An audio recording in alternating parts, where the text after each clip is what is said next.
Hi, everyone, and welcome to another lesson in Introduction to Statistics. This is the second week of the third quarter of the school year, and after discussing the concept of normal distribution last week, we shall proceed with the concept of the standard normal distribution. But before we present the ideas related to the standard normal distribution, I would like us to take a look back at some of the important ideas or the important concepts that we were already able to cover in the previous topic. So here are the things that we should know so far about continuous probability distributions. When we try to represent the distribution of a continuous random variable by taking a look at its values on the x-axis and the frequency of the distribution based on those values, we're able to come up with a continuous probability distribution for that random variable.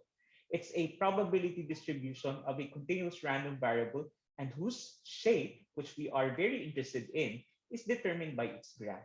And the graph is represented by the probability density function. That's also the reason why the shape of the graph, when we connect the bars in the histogram to form a smooth curve, which becomes its shape, is what we call as a density curve. Now, in terms of the shape of the distribution, we can classify continuous probability distributions or density curves in terms of what we call as skewness and kurtosis. So skewness is a measure. It's the characteristic of symmetry that we see in the shape of a distribution. So whether or not a distribution is symmetric or asymmetric is dependent on what we call as its skewness. A symmetric distribution would mean that the left side and the right side of the distribution would be mirror images of each other. On the other hand, when a distribution is asymmetric, it can either be left skewed or a right skewed distribution. And this is based on where the tail of the distribution is. So if the tail of the distribution, or if more of the scores are clustered to the right, so the tail is longer on the left, then we say that the distribution is a left skewed or a negatively skewed distribution. This is as opposed to when the tail is on the right, which means the cluster of scores are more on the left side of the distribution. We say that the distribution is right skewed or a positively skewed distribution.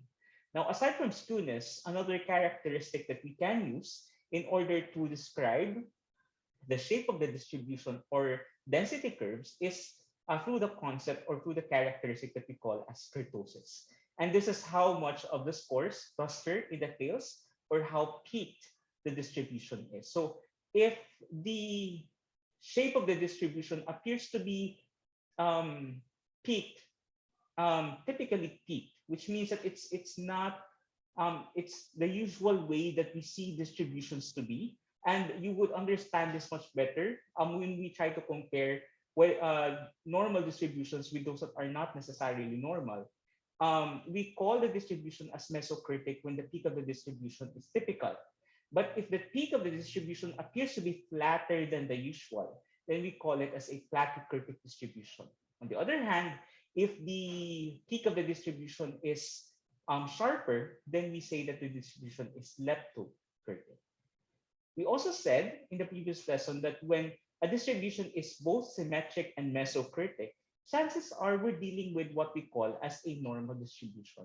It's a special type, it's a family of distributions that represent continuous random variables that have specific properties, and we call them normal because they actually model many natural phenomena. And these properties are the following. First, it is symmetric and mesocritic. Second, the three measures of central tendency are equal. Third, it is unimodal.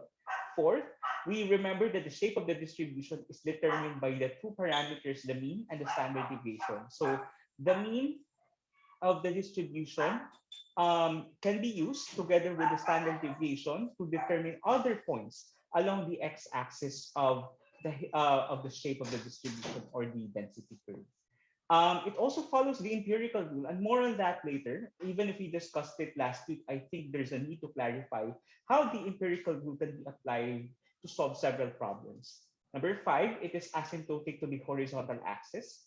And finally, number six, we should always remember that the area under the normal curve is equal to 1, and the probability of a single score is equal to 0. So something that's very similar to what we already know about the probability mass function or probability distribution for discrete random variables. The same rule applies for continuous random variables, specifically for normal distribution.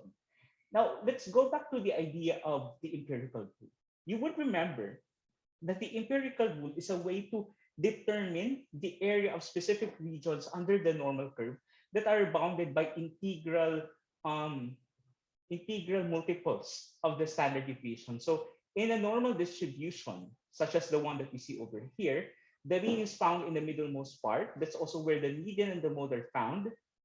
And from -1 to +1 standard deviation away from the mean or about the mean, this is where 68% of the distribution is found. So if you take a look at the colored region between -1 and 1, you'd notice that it is visually already greater than 50% of the whole area that's covered by the curve and the x-axis. So that's actually 68% according to the empirical rule.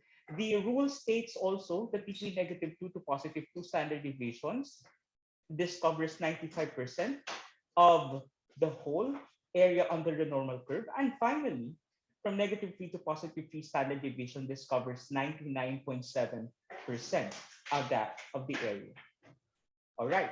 We can actually represent the area of certain regions that are bounded by the values that we see over here by um, making use of this notation. So we write it with very similar to how we do function notations. That's the probability or the percentage that x or a certain value is between -1 standard deviation or +1 standard deviation. So what the region actually is, this is bounded by -1 on the left and +1 on the right, is equal to 68% or 0.68.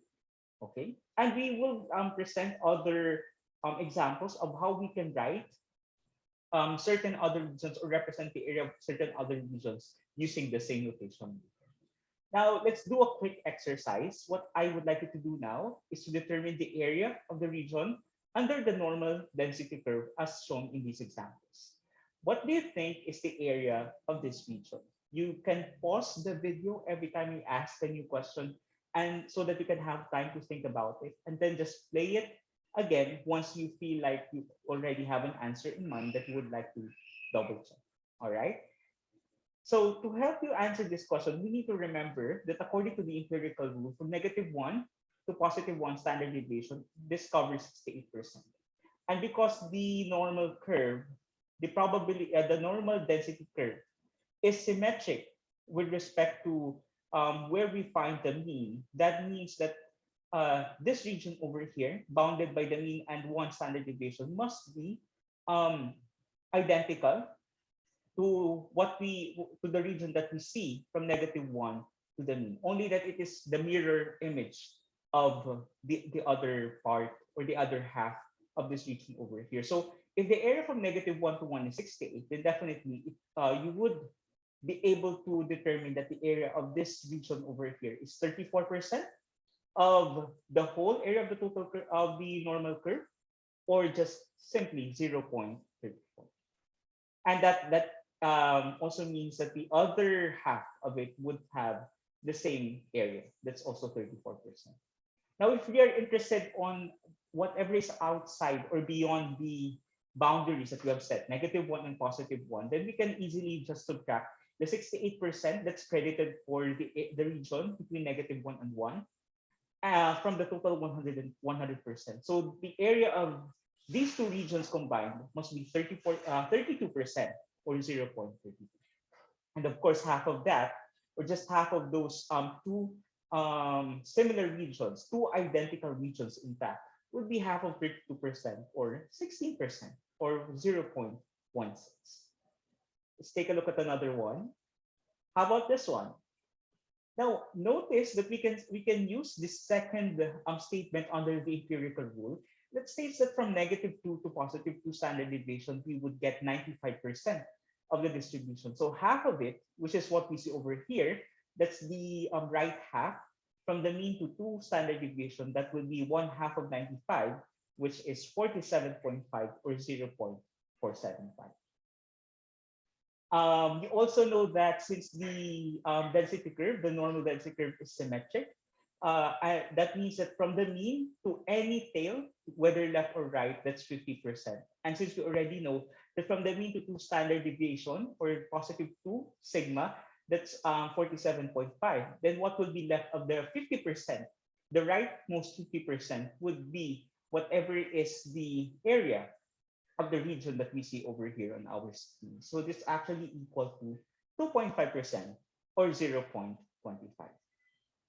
That means that when we combine this with the other region to in the left tail of the distribution, which covers the same area, then the union of those two regions would be 5% or 0.005. Yeah, it's 0.05. Just to correct myself. All right, it's not 0.5, it's 0.05. Okay. Now, this region over here covers -3 to the mean, so that the boundaries are -3 sigma up to the mean. And based on the third statement in the empirical rule, this is going to be 1/2 of 99.7%. And therefore, the area of this region must be 49.85% or 0.4985.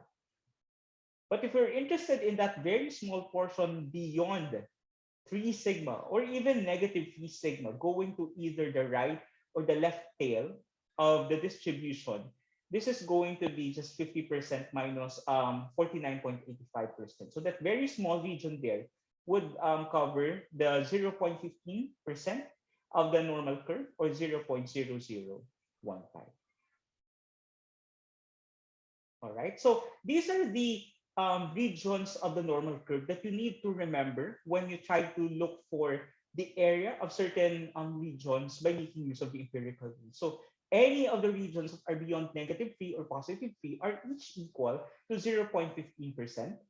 The regions between -3 to -2 and 2 to 3 is both or are both 2.35%. From -2 to -1 and from 1 to 2, those are each equal to 13.5%. And finally, from -1 to the mean or from the mean to 1, each is equal to 34%. All right. So in the next slides, what we're going to talk about are certain examples wherein we can make use of the empirical rule to solve certain problems that where we would find it useful. I will stop the video here, but if you would like to continue watching, please continue with the next video.